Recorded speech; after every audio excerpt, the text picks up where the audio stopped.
It was 4:53 p.m. Crack, crack, gudu gudu gudu gudu gudu gudu gudu.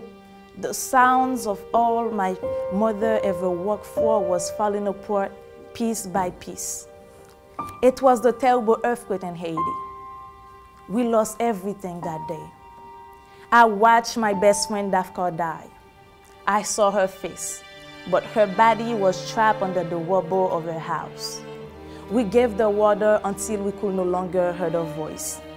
Food was available for a few open shops, but who could eat in the midst of a sea of dead bodies? Then the truck came to scoop them into a giant pit. There was no funeral for my friend Dafka. At night, I could see my mother's face as we sat in the little tent that the government provided for us. She tried to hide the tears from me, but deep inside I could see the pain to her eyes. I could feel the desperation in her face. It was pretty hard for me. I couldn't even look at myself in the mirror. Every time I closed my eyes, I could only see my brothers and sisters crying out for help all around me. I could only hear the tremendous anguish and the sounds of my people crying. My nights, they were worse than nightmare. This tragedy changed my life in the way that I did not want to live anymore, because I did not want to continue watching my people suffering. In 2011, I had the opportunity to come to the United States thanks to a man I never met before, my father. I did not want to leave my mother alone fighting cancer, but I had to because I was sick myself. Although I did not know how I was going to manage to fit into a new environment, I was willing to try again. It was pretty hard for me to adjust with the language. I mean, I'm still trying to these days. I remember one time I was in class, one of the students who sat by me told me, "Hey, you, yes you smell like HBO." Everyone in the classroom started to laugh. When I asked them, "What does HBO means?" they told me it was Haitian body odor.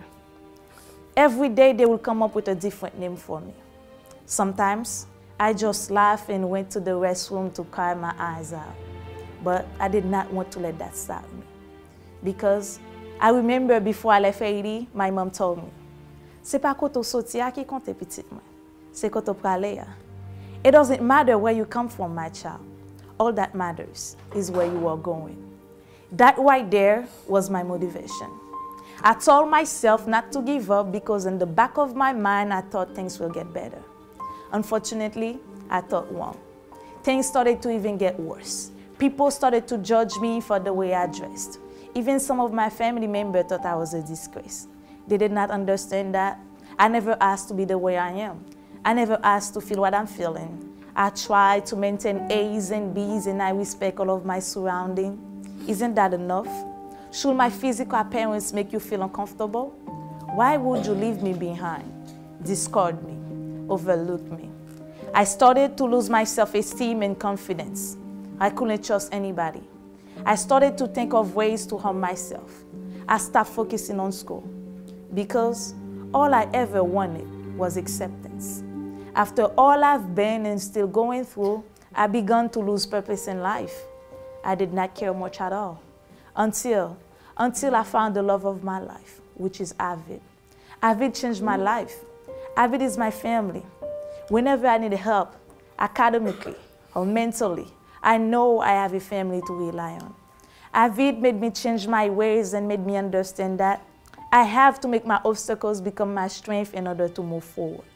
Shortly after we met, not only I regained my self-esteem, I am now helping teenagers like me to overcome their fears. AVID became a part of me, and it has exposed me to a world of adventures and opportunities that I would never known about. The only regret that I have is the fact that I did not get to know her sooner. I'm moving onward and upward with confidence, knowing that the sky is never the limit. I currently have a 3.8 GPA. I have represented AVID at leadership conferences. I have been nominated Vice President for the Florida Association of Educational Opportunity Program Personnel. I am a Safe School Ambassador, Anti-Defamation League Cyber Ally, the Sun Sentinel Character Count Awards winner, and I was nominated Mentees of the Year of 2015. And in November, I'll be joining ADL for a leadership conference. So for these opportunities and much more, I would like to thank my AVID family, the teachers, the students, the people who believed in me, my AVID elective teacher, Miss Lulis, who dared me to reach for the best, who pushed me to not put any limits on my capabilities. Because of AVID, I am now looking forward to attending University of Central Florida to pursue a degree in engineering. Yes, me, Jesula Jeannot, changed from being the shy, quiet, hopeless child to an amazing young lady with purpose and determination. I know all my mother ever wanted was for me to make a difference. So for her, my best friend Dafkar, I am still here and I will fulfill this dream, not only for me, but for all of us. Thank you guys.